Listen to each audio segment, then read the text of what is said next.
Hello everyone. So I am a caregiver to my husband who's suffering a pulmonary fibrosis.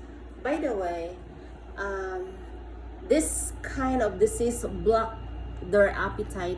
So what I have to do is blend some foods like avocado or squash, vegetable that has nutrients, and blend it together in one container and put it in milk, preferably Ensure or NutriBest, because it has a lot of calorie and protein that is something like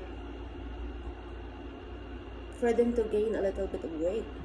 So inside of it is milk and then avocado and watermelon, because if they're going to he's not going to eat a full bowl of this, so better to blend. And before you're going to, what do you call that, lift up the patient, is that lift up babababol. So before mo siya lift up from the bed, especially the bedridden, you have to put higher first. For example, the doctor's order is just level 1 oxygen or level 2. You have to put higher from 2 to 4. That is because just one move, the oxygen will automatically down. So, lower the siya, and we need to have the standard of 92.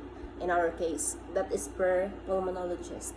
So, mauto siya. Kailangan siya ipataas na ng oxygen level prior to lifting up the patient.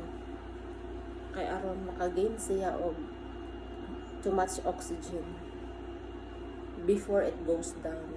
So, nag-English lang ko dire for the sake of my husband that is able to understand what I am telling to the people. So, ano siya, the battle of pulmonary fibrosis.